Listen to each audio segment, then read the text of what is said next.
time now for Countywide, a special presentation of Yavapai Broadcasting News.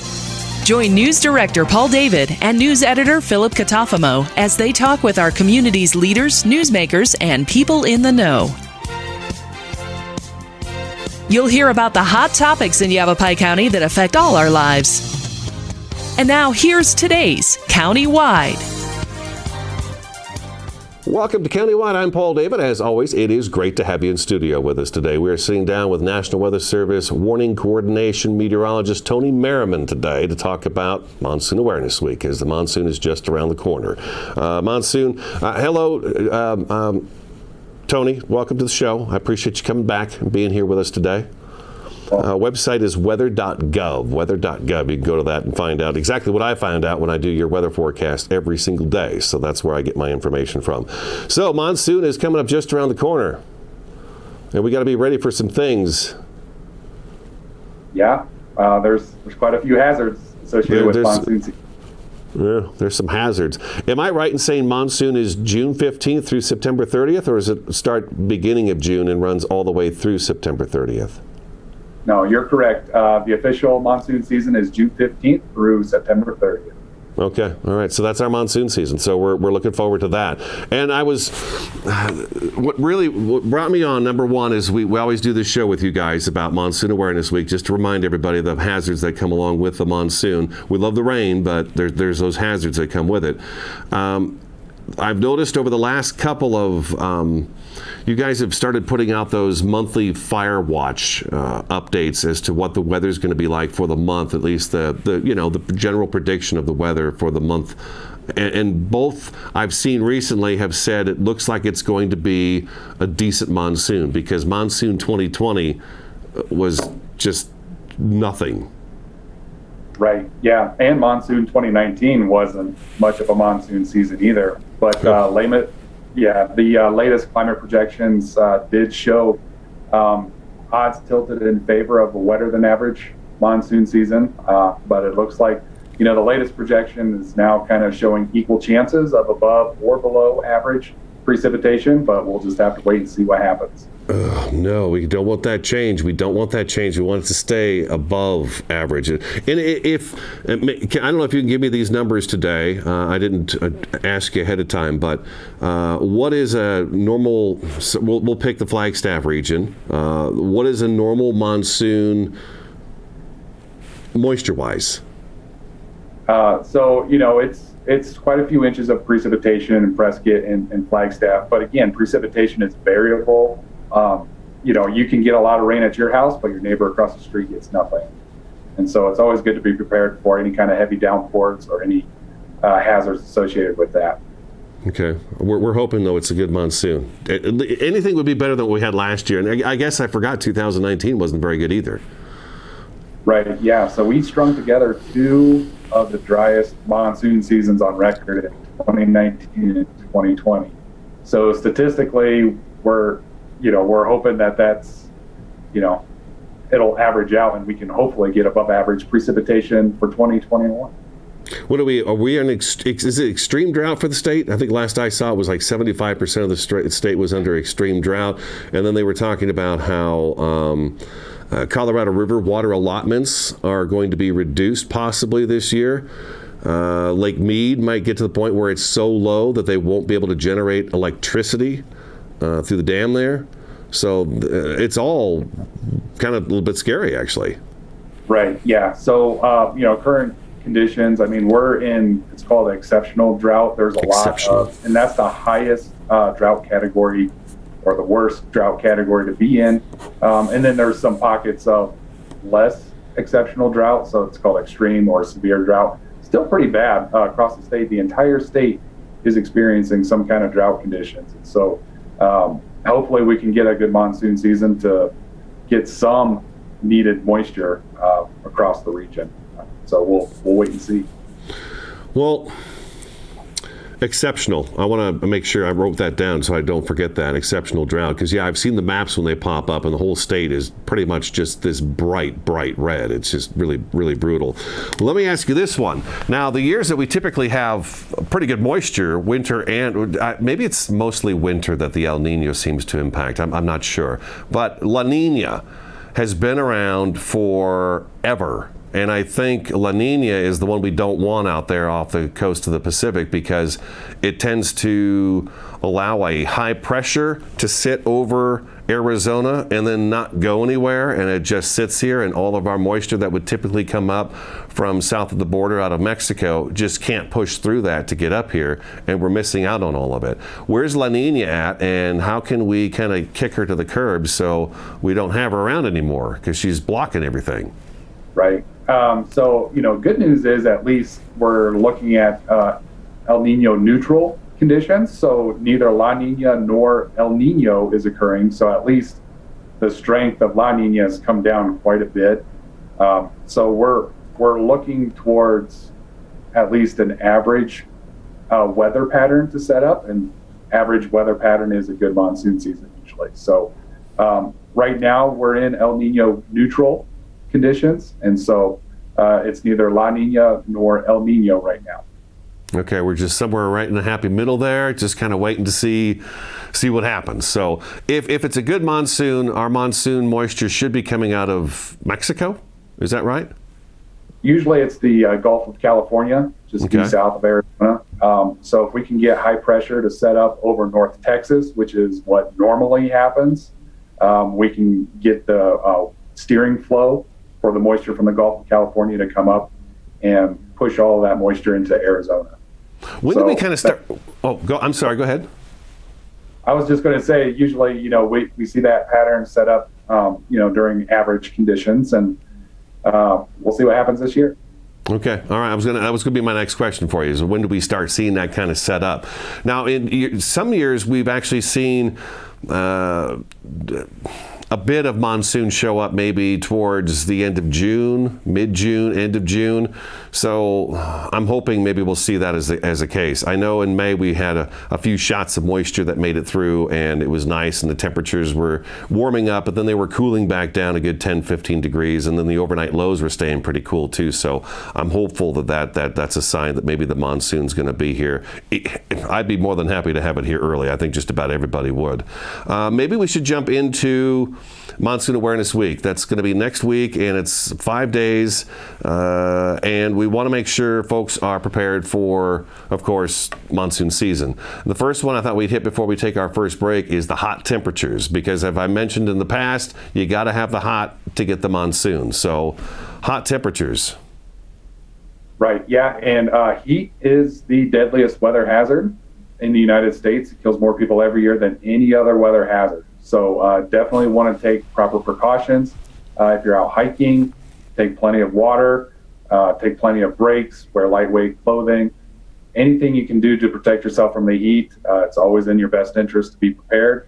And it's better to overhydrate than to underhydrate and get into any problems. Yeah, I would agree. I've had Al Cornell from Yavapai County Search and Rescue come in and talk about that, and we've talked about the fact that once you stop sweating while you're out on a trail or hiking or working or whatever it is you're doing, you got some trouble starting right there. You've got to be sweating. So, and I imagine you're supposed to be using the restroom on a regular basis too. If you're hydrated, you should have to do that. So if you don't have to go for several hours, you've got a problem, and you need to make sure you do that. So I guess it's always recommended that, especially in Arizona and in the summer, no matter where you live in the state, it's best to get up early, get your hike taken care of before it gets too hot, which is, when do we hit our peak temperature of the day, Tony, usually? Usually it's right around 3 p.m. in the afternoon is usually the hottest part of the day. Okay, all right. So do it before noon, and then or in the evening as the sun starts to set. But don't stay out there too late, because people get lost and then they can't find their way back, and that's when search and rescue has to get involved. Let's take our first break. National Weather Service Warning Coordination Meteorologist Tony Merriman is in studio with us today. Weather.gov is the website you want to go to for information about weather in your area. Stick around. Countywide back in just a couple minutes.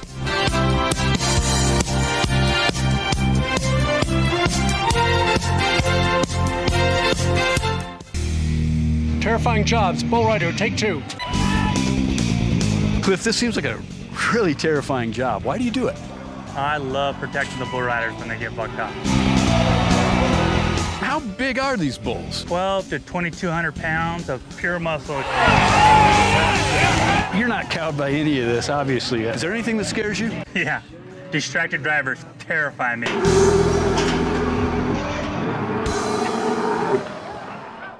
Two things we can count on every year: a new set of tax rules and great weather here in northern Arizona. Jackson Hewitt Tax Service, locally owned and operated by Lewis Rice since 1997, is here for you all year long. Your neighborhood Jackson Hewitt Tax Office will help you in all of your taxing situations. Electronic filing is always free with your tax preparation at Jackson Hewitt Tax Service. Get more in return. Call 1-800-234-1040 for an office near you.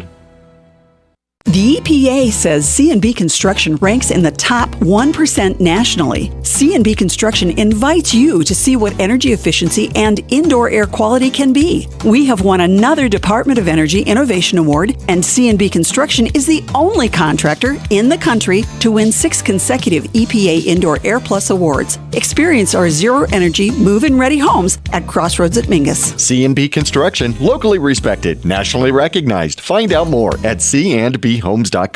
Award-winning Soundbites Grill is an entertainment restaurant located in Uptown Sedona at the Hyatt Pinion Point Resort. Open for lunch and dinner, featuring fresh fish, all-natural hand-cut beef, even a full vegan menu. Family-friendly, open 11:30 to 9, late dining on Friday and Saturday. Soundbites Grill has some of the best views of the Sedona Red Rocks. Offers world-class entertainment, food, fun, and music.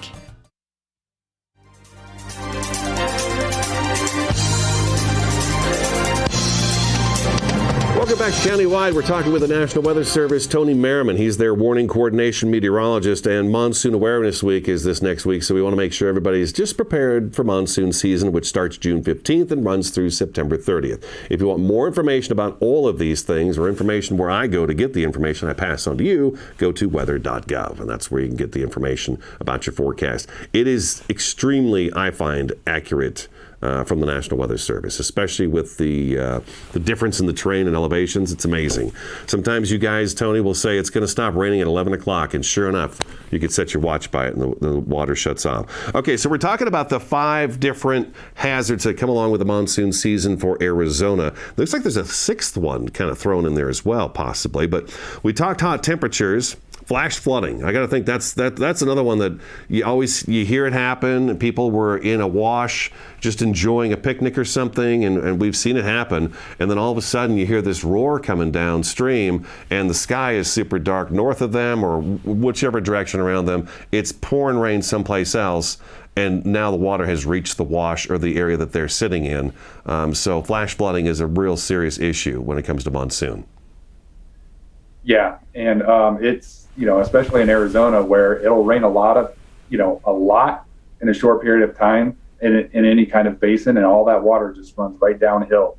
And it's kind of it kind of creeps up on you. You might not be expecting it. It could be sunny where you're at a swimming hole or anything like that, and then your cell phone might get a flash flood warning, and you're like, man, it's sunny out. What's this flash flood warning? I have no idea what you're talking about. And it could be up to almost 3 hours after you receive the warning that the water comes to where you're at. So anytime your cell phone gets a flash flood warning, definitely you want to get out of that swimming hole, protect yourself, and get out of there, because flash flooding can be pretty deadly for sure.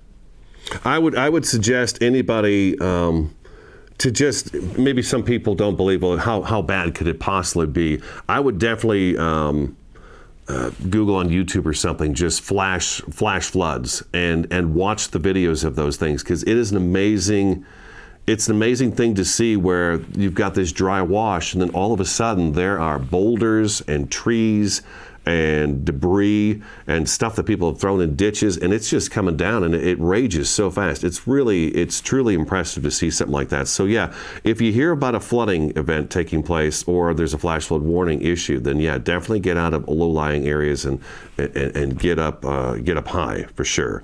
Lightning.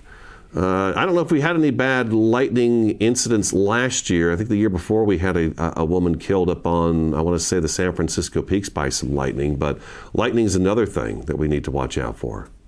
Right. Yeah. And, when thunder roars, go indoors. If you can hear thunder, you're close enough to be struck by lightning.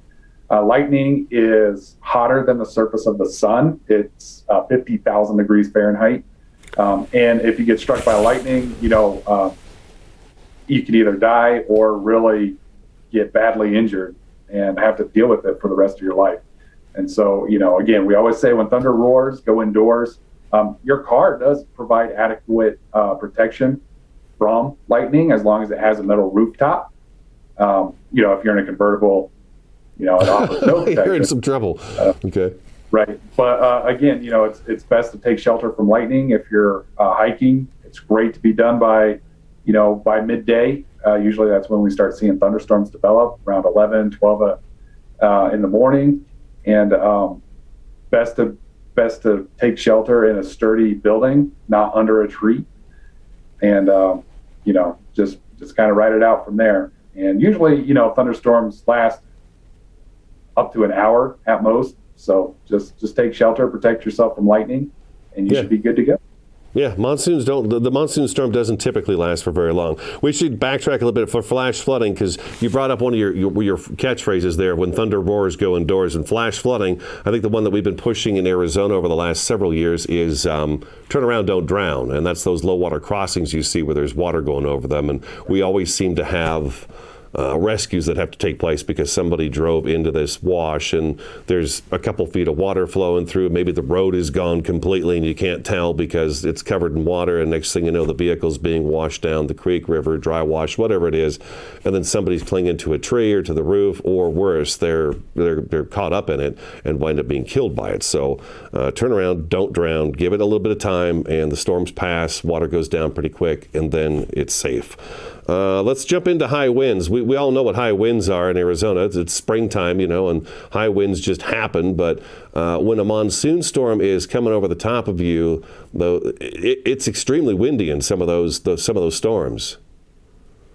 Right. Yeah. So we call them downburst winds. And, when the monsoon storm, when it releases all of that precipitation and it all comes down all at once, all that energy hitting the earth, it just spreads out 360 degrees. And we can get some damaging winds. We're talking winds upwards of 70, possibly 80 miles an hour. And it just happens so quick. It could just be no wind, and then now you have this 80 mile an hour wind that can cause a lot of damage or make an all right day a bad day. So definitely want to watch out for downburst winds.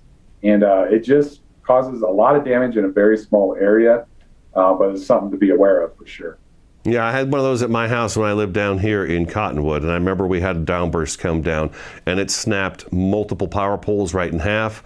The tree in my front yard got knocked over into the house, fences went down, and it wasn't a long storm, but it was so much power. And I know when I've gotten up to the scenic overlook and I look back over the Verde Valley when I'm heading home from work, you can see sometimes those microbursts taking place. And it's an impressive sight to see, especially when you're I'm not eye level with it, but when you're up high and you can see what it's doing, it's pretty impressive when that happens.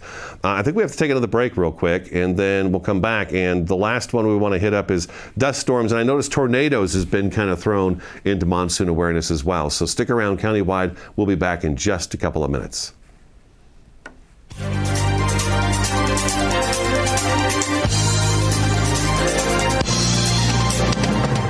Who doesn't dream of home improvements? Perhaps your kitchen, the real living room. Maybe the bathroom, where you bookend your day.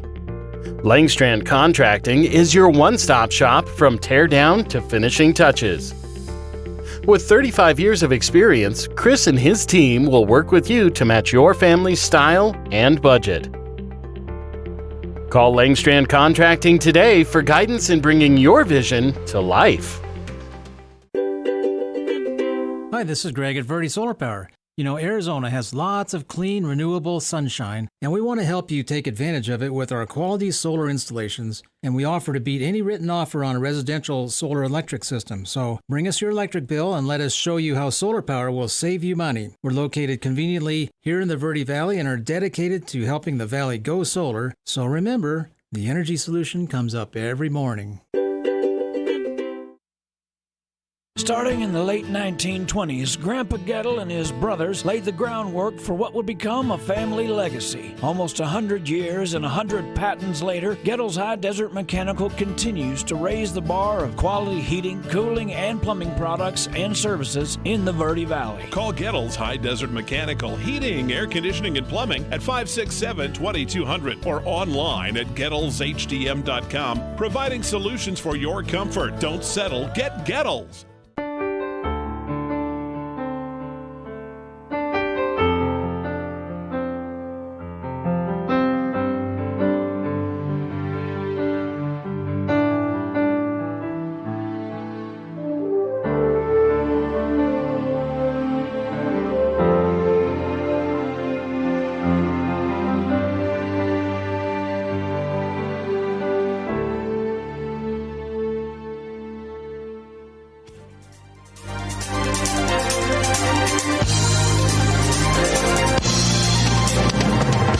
Welcome back to Countywide. We've got just a few minutes left in the program, talking with National Weather Service Warning Coordination Meteorologist Tony Merriman today about Monsoon Awareness Week. Weather.gov is the website you want to go to for more information about this. We've talked hot temperatures, flash flooding, lightning, high winds. What I noticed, Tony, and I've seen it over the years past now too. I think the last tornado, well, one of the worst tornadoes I remember talking about was in the Prescott Valley, between Prescott Valley and Dewey-Humboldt. They had a storm that really caused some damage there. And I know Flagstaff, or Belmont actually, you guys had a tornado go right past your weather service station and go into a neighborhood, and there was an RV place out there that had some troubles and stuff. So tornadoes, it's not something we really think about in Arizona because the terrain is so weird, but there are spots where a tornado could be. Right, and usually we see that kind of activity really late in the season, so like late September, even early October. That's usually the best chances for tornadoes. But again, we're not. So what we get is, since monsoon season's kind of wrapping up, we start getting a lot of the jet stream dips farther south, and so that helps with rotation in the atmosphere, things like that. So usually that's what we look for as an ingredient for tornado development. And that's usually late September, early October. Okay. All right. And the other one we have to do is dust storms. Now, I don't know if we have a whole lot of impact in northern Arizona. I know on I-40 east of Flagstaff several years ago, there was a lot of issues with the dust and stuff up there. And I guess it still could be an issue. I-10 down in Phoenix, I-17. So dust storms, if I get myself into a dust storm, what do I need to do? So if you get in a dust storm, the best advice is pull aside, stay alive. You want to pull all the way off the road, turn off all your lights, get your foot off the brake. You do not want to be a light in the middle of a dust storm. Other motorists might think that you're in a lane, and so they might run into you. So best advice is pull aside, stay alive, turn off your car, turn off all your lights, wait for the dust storm to pass. It'll be 10, 15 minutes, and then you'll be on your way. Like a moth to a flame, huh? If you leave those lights on. Okay. Yep. I think we've covered them all.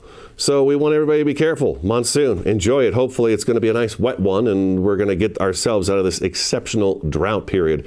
I was noticing all the forests right now are in very high fire danger right now. So everyone needs to be really careful out there. But hopefully we have a monsoon this year. Last year, yeah, it was bad. 2019 was bad. We're due a nice monsoon. And since El Nino and La Nina aren't here, maybe we'll just have a nice normal monsoon that we could set our watch to like we used to be able to. So, Tony, thank you so much for joining me today. I really appreciate it, as always. Thanks, Paul. Appreciate it. That's going to wrap up our show. Again, weather.gov is the website you want to go to. That's today's Countywide. Thank you for watching and listening, and we'll talk to you again next time.